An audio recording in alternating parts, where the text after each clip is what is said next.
Acids और basis का तो हो गया है। डाउट्स कहाँ है? डाउट्स हैं क्या कुछ? यार इतने इजी प्रॉब्लम्स में कहाँ से डाउट आएंगे?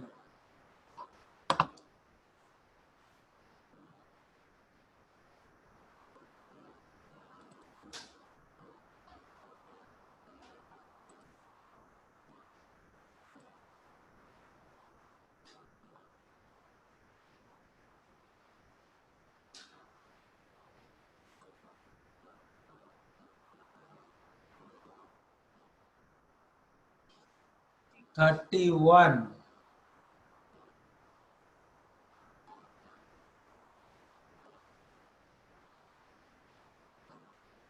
क्या है 31?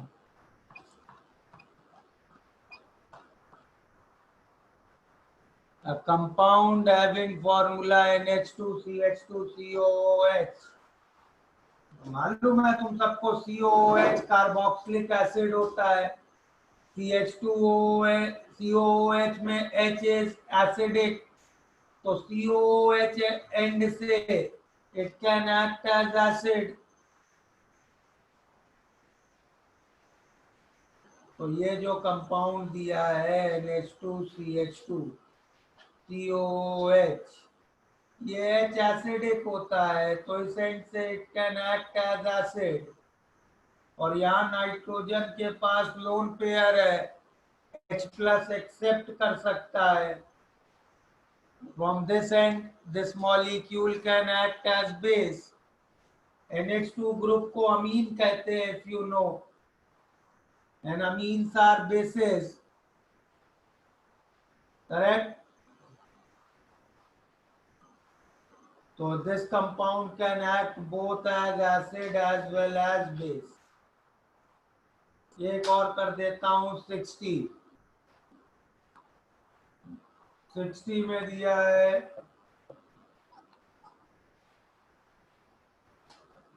2 tablets of Disprin are dissolved in 1 liter water।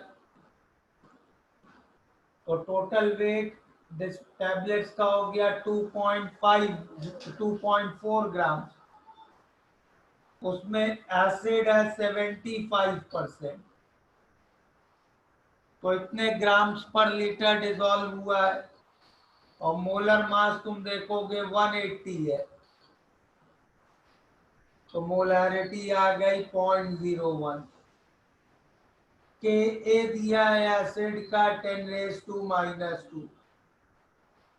तो हमारी इक्वेशन क्या थी? के बाय सी वीक एसिड्स के लिए is alpha square by 1 minus alpha. अब के ना तो सी से बहुत छोटा है ना बड़ा है, के और सी बराबर है, तो हम कोई अप्रोक्सीमेशन नहीं ले सकते, सॉल्व करना पड़ेगा,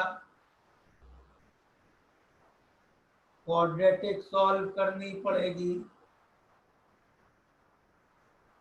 तो यहाँ से अल्फा आ गया -1 प्लस रूट ऑफ 1 प्लस 4/2 √5 -1/2। √5 को 2.24 ले लो -1, तो ये रफली 0.62। तो H plus concentration C alpha हो गया 0.62 इंटू 10⁻²। नेगेटिव लॉग लो इसका, तो कितना हो गया पीएच? 2 प्लस पॉइंट रफली 0.2 या 10⁻³ कर लो, तो कितना हो जाएगा? 3 माइनस 0.8 रफली 2.2। हो गया पीएच का आंसर। ठीक है,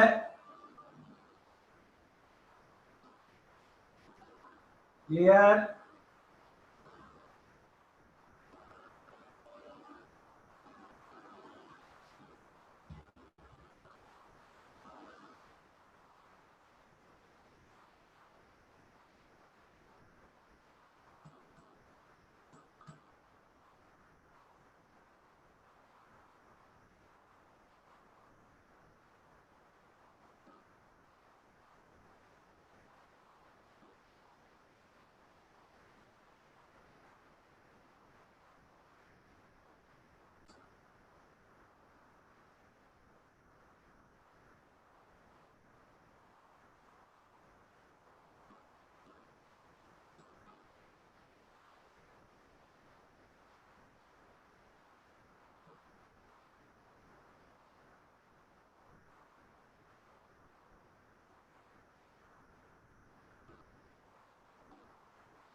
57th problem. Just 1 minute.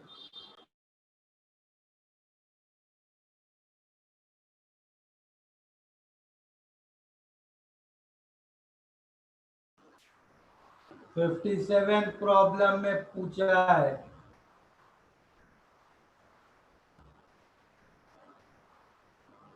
Week acid का K10⁻⁵ है।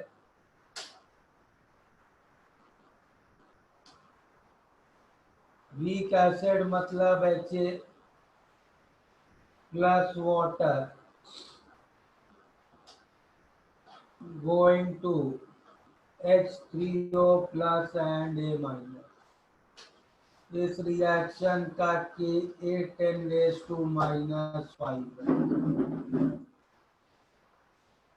हमें निकालना है इसका equilibrium constant for reaction with a strong base. मतलब हमें इस रिएक्शन का इक्विलिब्रियम कांस्टेंट निकालना है। HA plus OH minus going to H2O plus A minus. एक और रिएक्शन लिखते हैं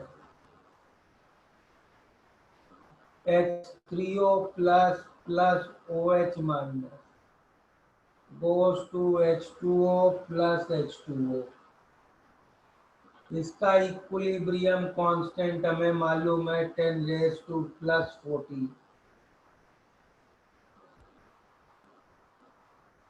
इन दोनों रिएक्शंस को ऐड करेंगे तो ये मिल जा रहा है। जब दो रिएक्शंस ऐड होते हैं तो उनके इक्विलिब्रियम कांस्टेंट्स मल्टीप्लाई हो जाते हैं। तो ये आंसर हो गया 58। दो वीक एसिड्स हैं, उनकी मोलैरिटी दी है, H प्लस पूछा है। दो वीक एसिड्स में H plus is root of C1K1 plus C2K2। C1 C2 K1 K2 सब गिवन है। तो ये हो गया 1.8 into 10⁻⁻6 plus 1.8 into 10⁻⁻6, that is 3.6 into 10⁻⁻6। Correct. तो कितना हो गया ये 6 पाई into 10⁻⁻4। तो 6 पाई रफली कितना हो जाएगा 3.14 18.6 1.9 रफली into 10⁻⁻3। ये हो गया H प्लस की मोलैरिटी। इसके क्लोजेस्ट का वही है ऑप्शन है।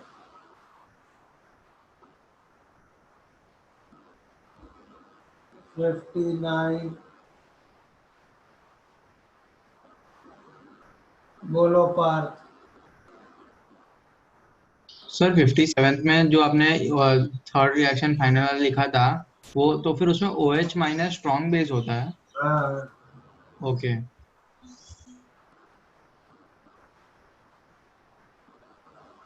59 किसका अल्फा हाईएस्ट है। भाई मोलैरिटी जितनी कम होगी अल्फा उतना हाई होगा। क्या इक्वेशन थी K/C is alpha square by 1 minus alpha.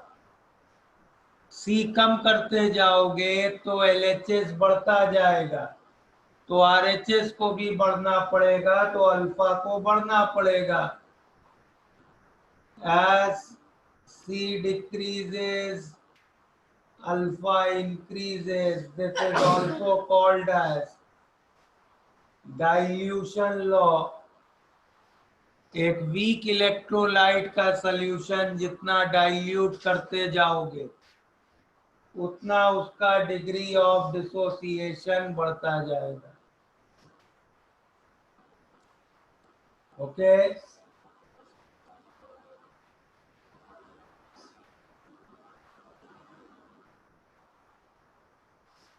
चलो क्लियर है यहाँ तक? हो गए अब डाउट्स खत्म? 51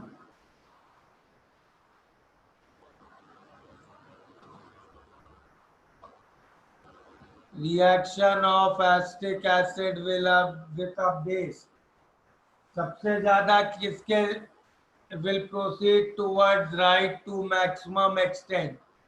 भाई स्ट्रॉन्गेस्ट बेस से वो सबसे ज्यादा रिएक्ट करेगा, और इन चारों में स्ट्रॉन्गेस्ट बेस है NH4OH, which I told you थोड़े क्वालिटेटिव वाले प्रॉब्लम्स होंगे।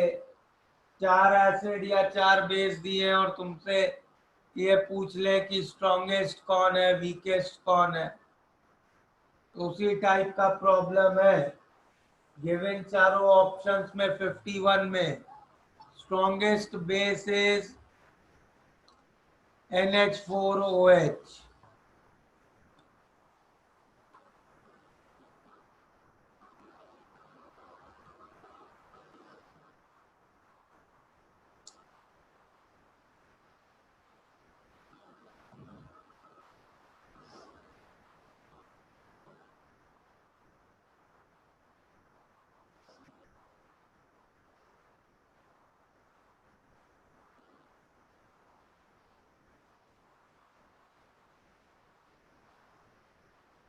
हो गए FBO के डाउट सब खत्म?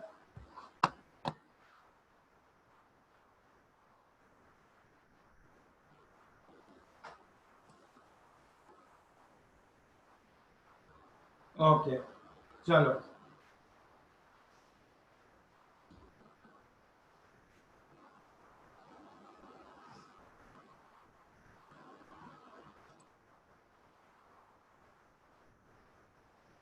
ट्वेंटी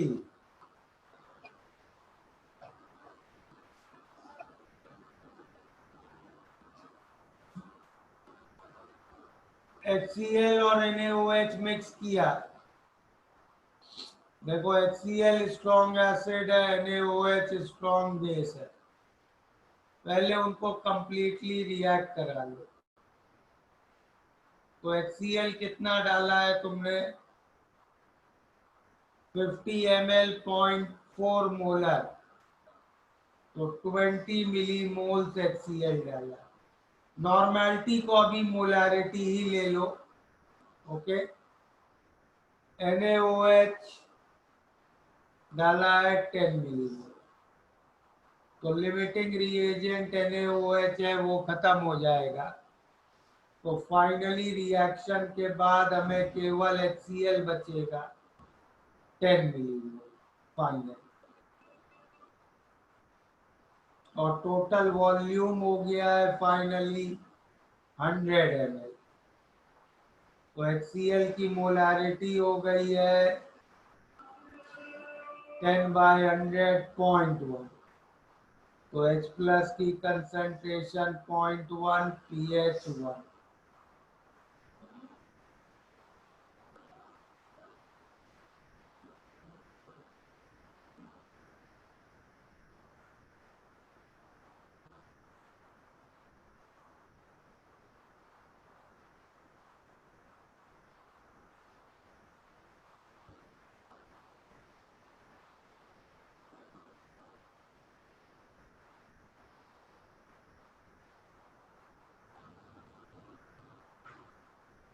चलो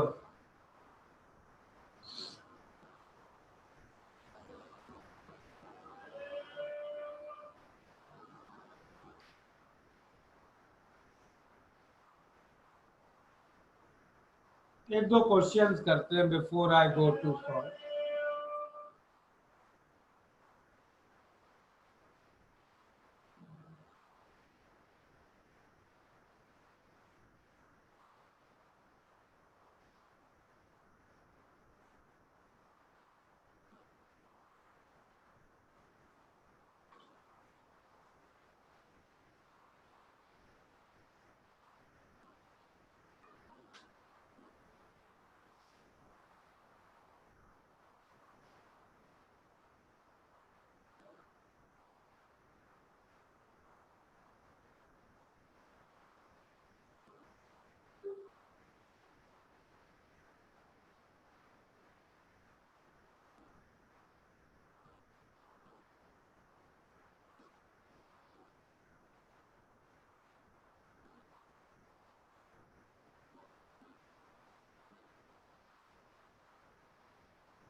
नोट करो इसको जल्दी।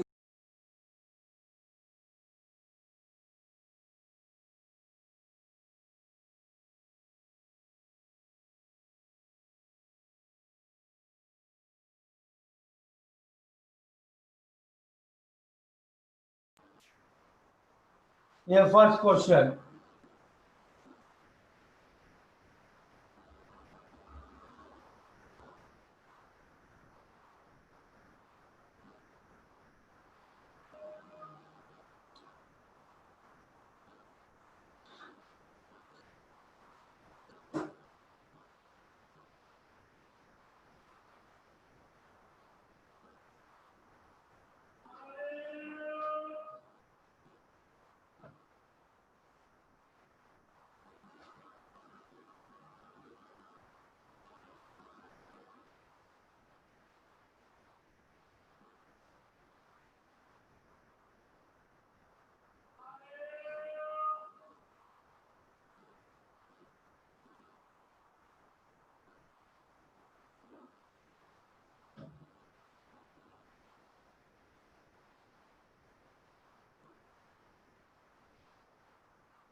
चलो कंप्लीट करो जरा इन प्रॉब्लम्स को।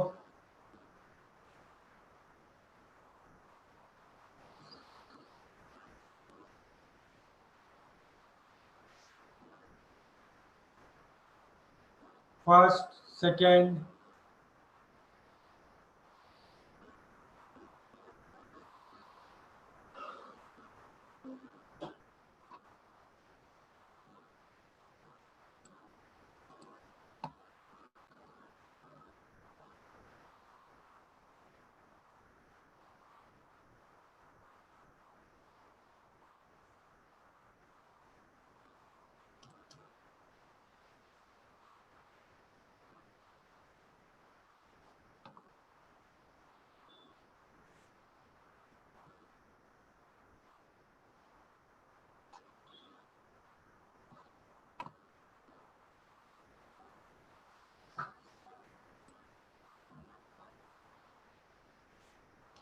मैंने ग्रुप पे फोटो भेज दी है। Now I want complete attention from all of you. इनको अटेम्प्ट कर लो, बोलो पार।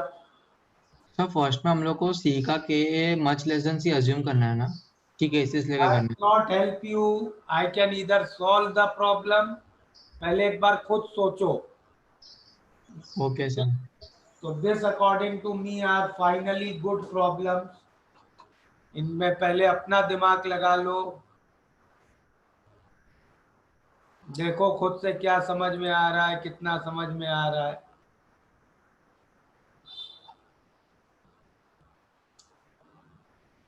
सब स्टैंडर्ड प्रॉब्लम्स हैं।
हो गया कंप्लीट।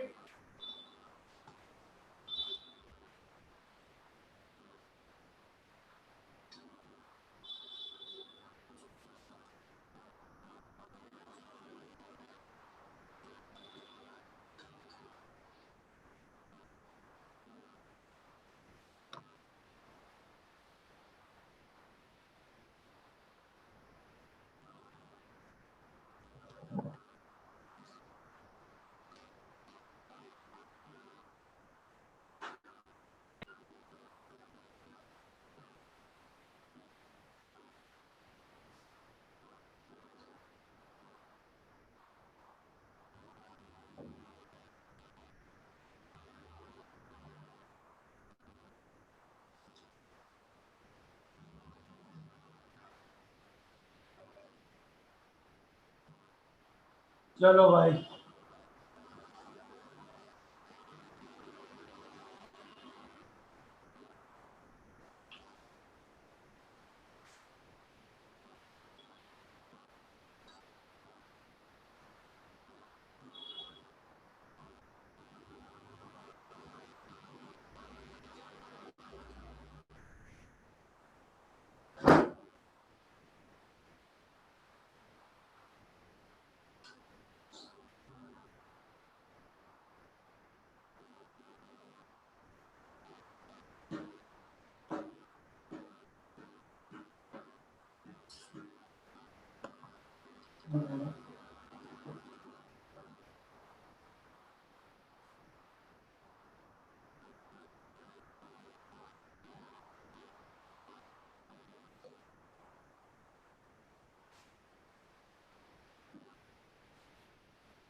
यार मजा ही नहीं आई आंसर्स में जो तुम लोगों ने भेजे।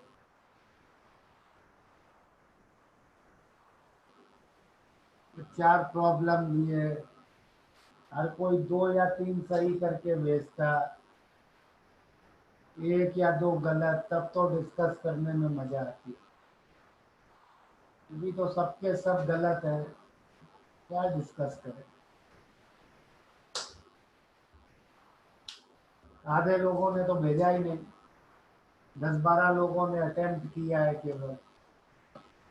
तो जिन लोगों ने अटेम्प्ट किया है उन लोगों को फाइनल आंसर मैं पर्सनल व्हाट्सएप पे भेज दूंगा। कुछ लोगों ने तो अटेम्प्ट ही नहीं किया है।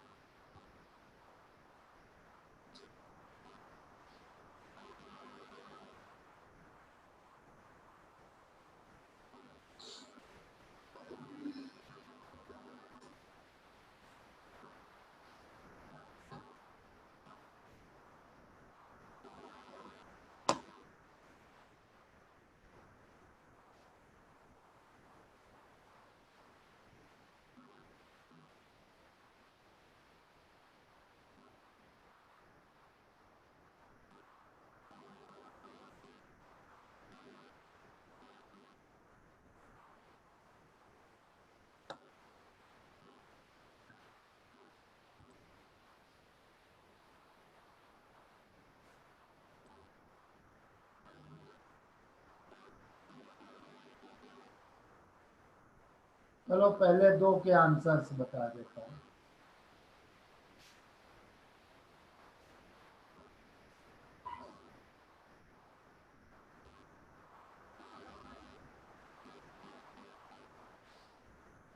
पहले का आंसर है, कहाँ है फर्स्ट प्रॉब्लम, फर्स्ट का आंसर है 1/90। ये आना चाहिए, जो कुछ लोगों ने भेजा है सही। Some people have got this correct.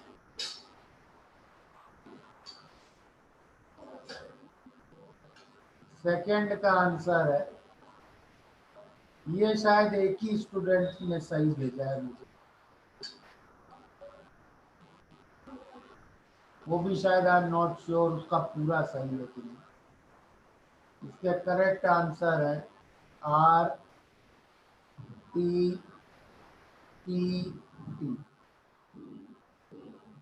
ये है इसके करेक्ट आंसर।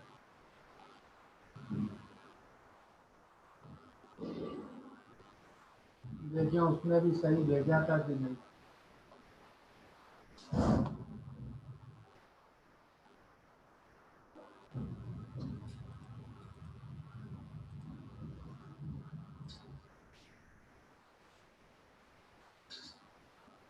उसका भी गलत है।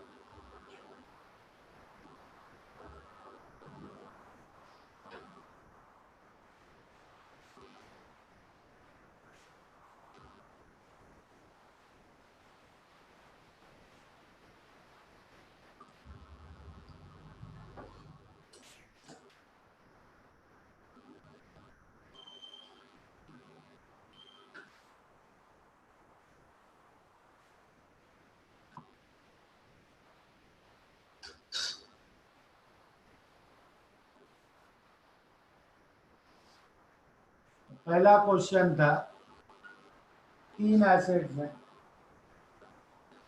बिल्कुल बेसिक से स्टार्ट करते हैं।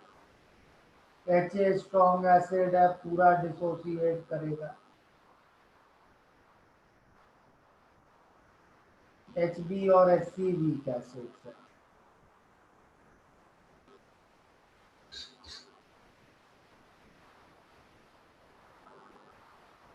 HB और HC वीक एसिड्स है।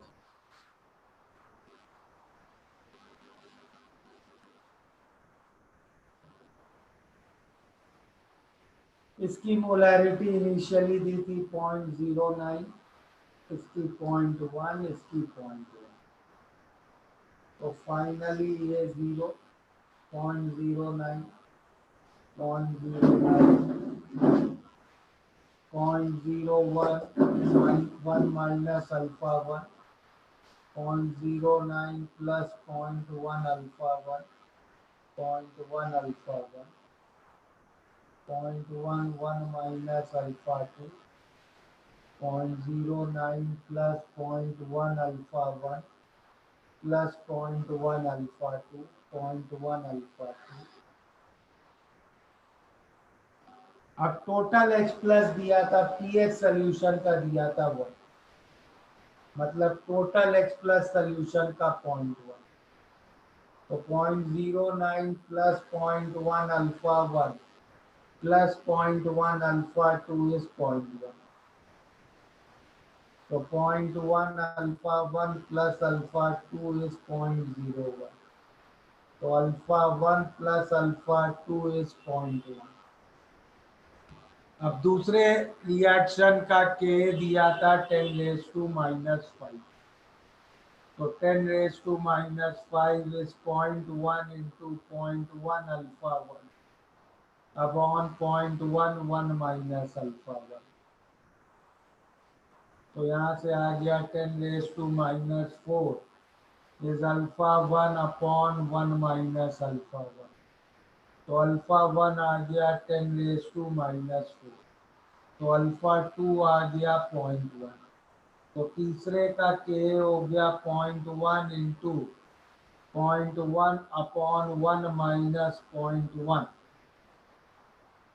दैट इज कितना 0.01 बाय 0.9, 1 बाय 90। ये आंसर ठीक है।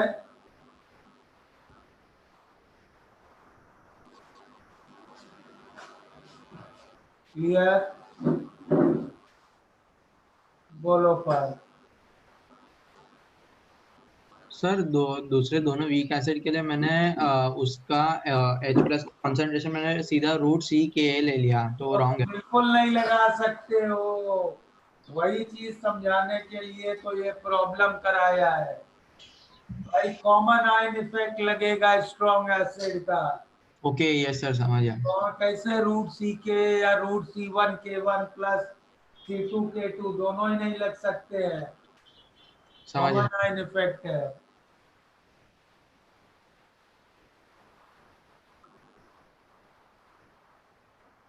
और किसी को कोई डाउट इस सॉल्यूशन में? This is a perfect way of doing this problem. अब तुम लोगों ने जो किया है वो देखो, और देखो कहाँ गलती की। फॉर्मूला लगाना आइनिक में मेंस के लिए ठीक है, एडवांस में लगा दिया। डेफिनेटली वो ऐसा केस ढूंढ के दिया होगा उन्होंने जिसमें फॉर्मूला लगेगा नहीं। तुम लगाओ फॉर्मूला और गलत करके मार्क्स दे के आओगे उनको। क्लियर है ये second problem? First problem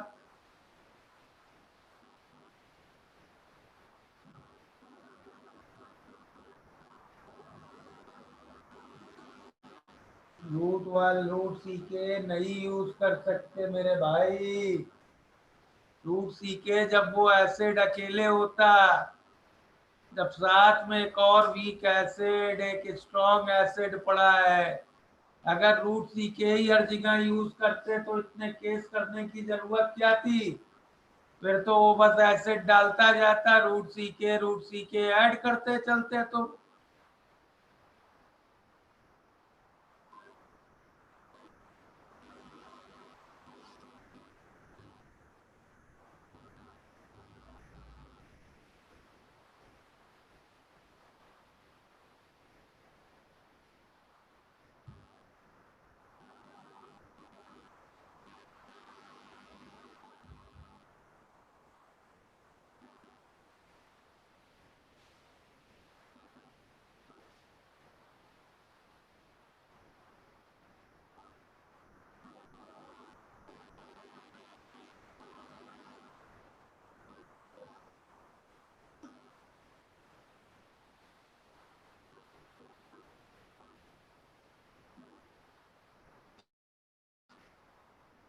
okay, second problem तो बहुत इंटरेस्टिंग प्रॉब्लम, कई लोग गलती खा करते हैं।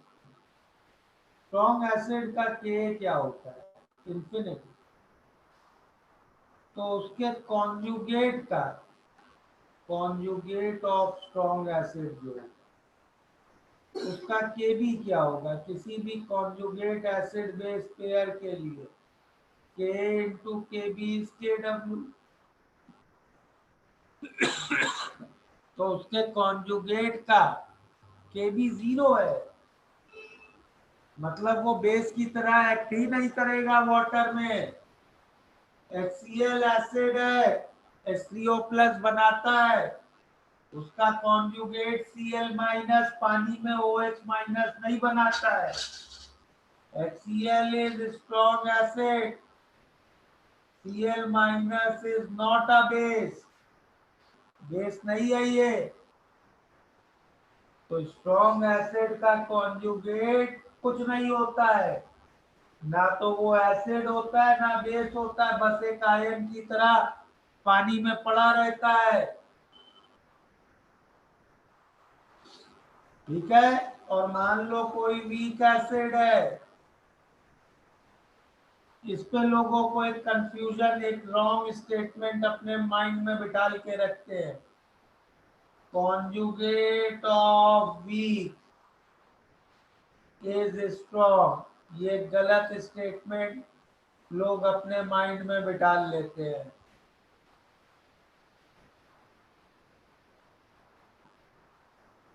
भाई वीक एसिड है तो उसका के कुछ फाइनाइट नंबर होगा, जैसे मान लो 10⁻⁻⁵, तो उसका कॉन्जुगेट क्या होगा?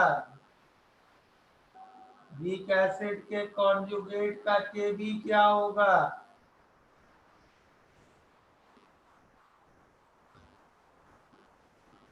Kw/Ka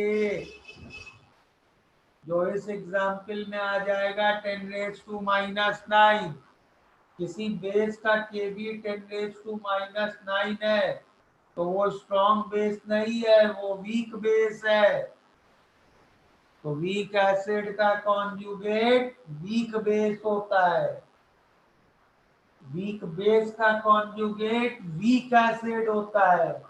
स्ट्रॉन्ग एसिड का कॉन्जुगेट कुछ नहीं होता है, स्ट्रॉन्ग बेस का कॉन्जुगेट कुछ नहीं होता है।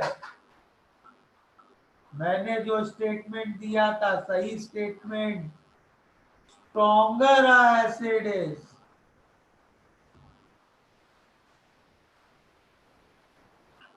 Weaker is it's conjugate base. इसका ये मतलब नहीं है कि स्ट्रॉन्ग का कॉन्जुगेट वीक है या वीक का कॉन्जुगेट स्ट्रॉन्ग है। ये दो वीक एसिड्स के बीच का कंपैरिजन है। This is comparison between two weak acids. दो वीक एसिड है, उनमें जो ज्यादा वीकर है उसका कॉन्जुगेट स्ट्रॉन्गर बेस होगा, स्ट्रॉन्ग बेस नहीं होगा। ओके, मतलब तुम्हारे पास दो वीक एसिड है HX HY। HX का K है 10⁻⁴, इसका है K 10⁻⁵।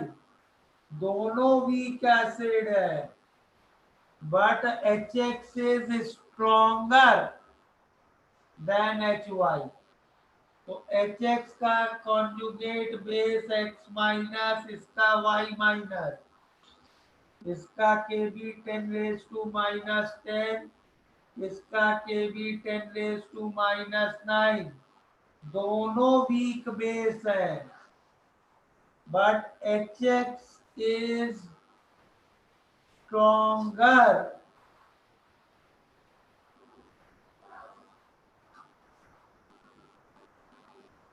than HY। Hence, X minus is weaker than Y minus। Okay, तो स्ट्रॉन्ग का कॉन्जुगेट वीक और वीक का कॉन्जुगेट स्ट्रॉन्ग। भाई ऐसा मिसकंसेप्शन दिमाग में नहीं बिठालना है। स्ट्रॉन्ग का कॉन्जुगेट कुछ नहीं, वीक का कॉन्जुगेट वीक।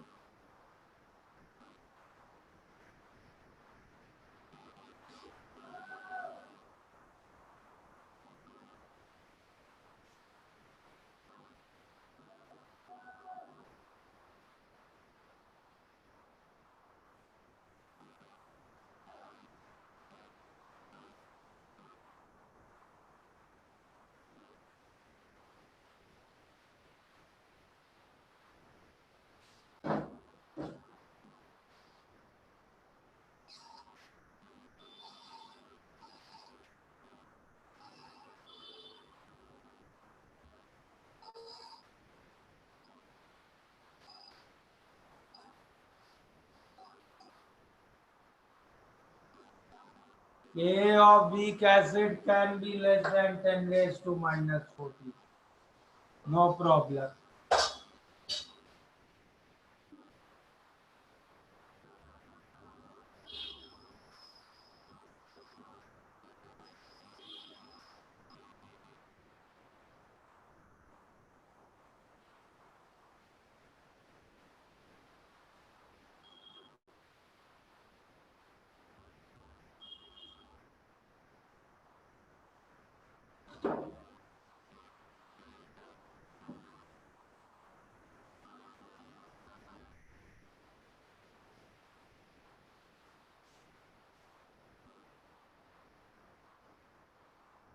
यहाँ तक क्लियर है? किसी को कुछ पूछना है?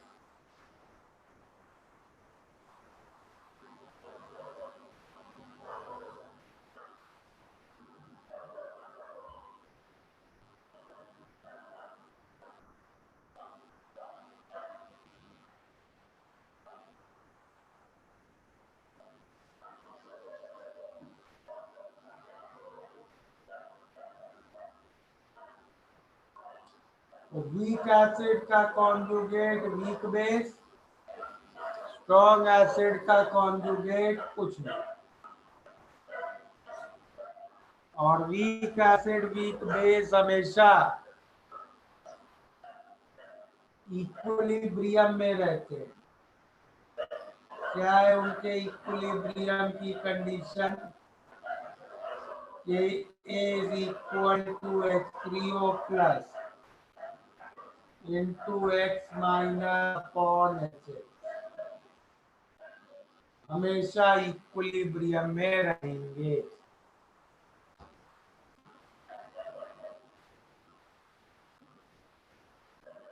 चाहे तो H3O प्लस सिर्फ इस वीक एसिड से आ रहा हो या कहीं और से आ रहा हो, ये इक्वेशन हमेशा सेटिस्फाइड रहेगी।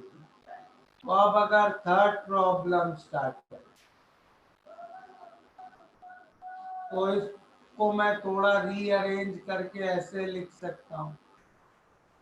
H3O plus is equal to Ka into HX upon C minus HX। Negative log ले लूं तो pH is pKa plus log of C minus HX upon HX। अब मुझे ग्राफ बनाना है जिसमें HX की मोलैरिटी को y एक्सिस पे रखना और pH को x एक्सिस पे रखना।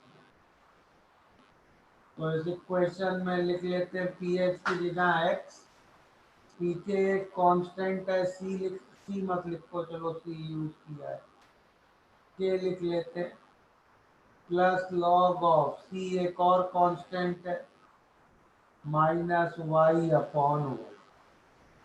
तो इस ग्राफ को हमें प्लॉट करना है, करेक्ट?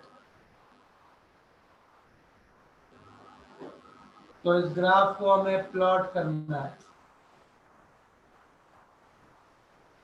क्या कह सकते हैं? dx बाय dy क्या होगा?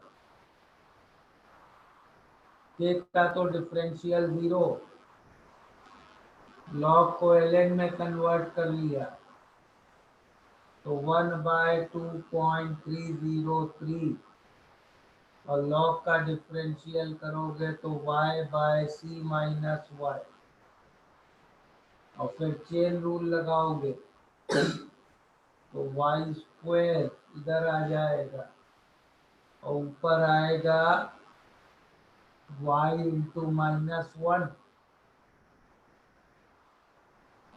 माइनस सी प्लस वाई, तो ऊपर आएगा -c। तो इससे dy बाय dx आ गया -2.303 y into C minus Y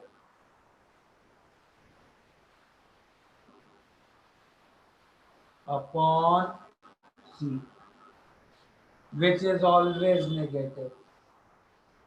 तो फर्स्ट डेरिवेटिव हमेशा नेगेटिव है, तो graph is always decreasing.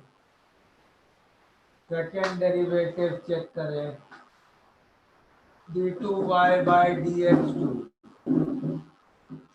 -2.303 by c तो कांस्टेंट है, cy माइनस वाई स्क्वायर का डिफरेंशियल करेंगे तो cy और फिर चेन रूल से dy बाई dx। तो मतलब dy बाई dx तो हमेशा नेगेटिव है, तो इतना जो पार्ट है this much part is always positive.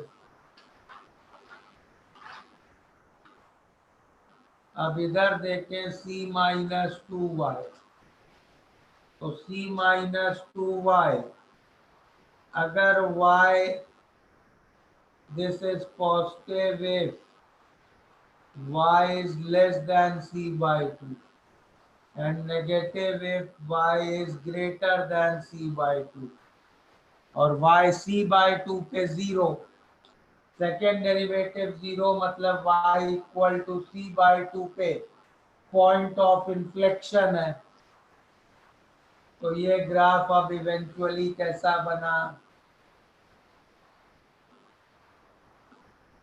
पहले जब तक y c by 2 से बड़ा है सेकेंड डेरिवेटिव नेगेटिव है, decreasing graph second derivative negative, ऐसे y equal to c by 2 पे इन्फ्लेक्शन और फिर कॉन्केविटी बदल गई, तो उसके बाद का डिक्रीजिंग ग्राफ ऐसे।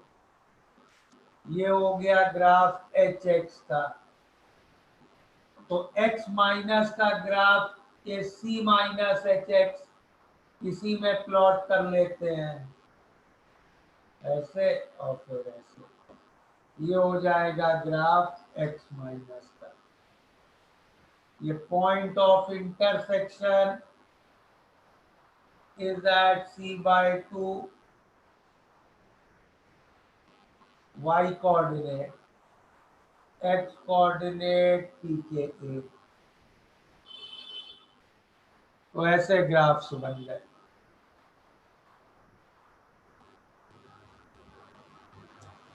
क्लियर?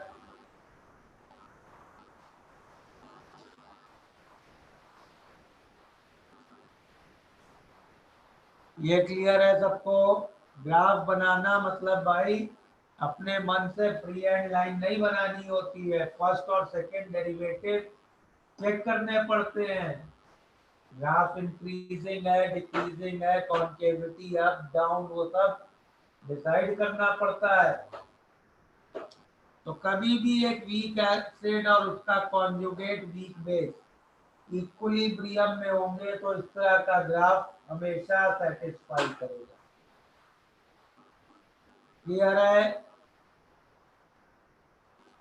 अब इसी को एक्स्ट्रापोलेट करना था डाइप्रोटिक एसिड के लिए। तो डाइप्रोटिक एसिड में कॉन्जुगेट एसिड बेसिस के दो पेयर्स हैं, एक तो H2X एंड HX माइनस, एक ये कॉन्जुगेट एसिड बेस पेयर है, और एक HX माइनस और X2 माइनस, एक ये कॉन्जुगेट एसिड बेस पेयर है। दोनों के लिए सिमिलर ग्राफ बनेगा। तो ये ग्राफ कैसा बनेगा, H2X का ऐसा, वही पॉइंट ऑफ इन्फ्लेक्शन ऐसे, फिर इन्फ्लेक्शन और ऐसे जाएगा।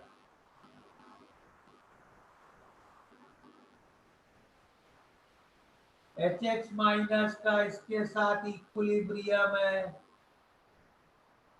और फिर आगे वाले रोल में HX माइनस, यहाँ HX माइनस बेस का रोल प्ले कर रहा है, इसमें वो HX माइनस एसिड का रोल प्ले कर रहा है।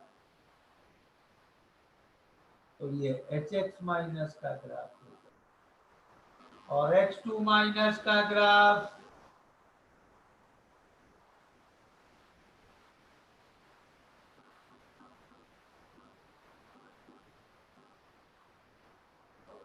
ऐसा जाएगा, ये H2 माइनस। तो ये पहले ये इंटरसेक्शन आएगा pKa2 पे, ये इंटरसेक्शन आएगा pKa1 पे, ये पीक आएगी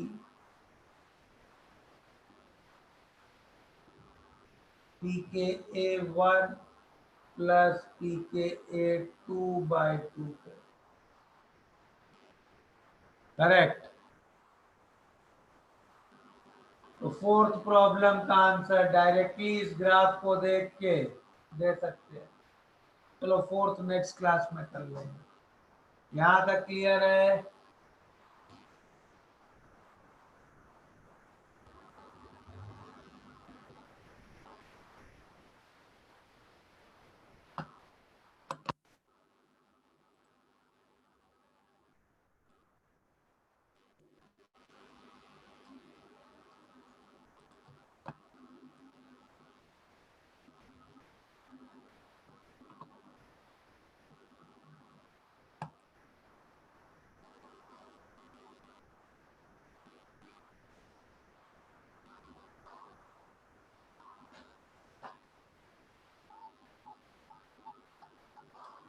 चलो विल स्टॉप हियर। घर जाके इनको फिर से आप खुद से करने की कोशिश करना।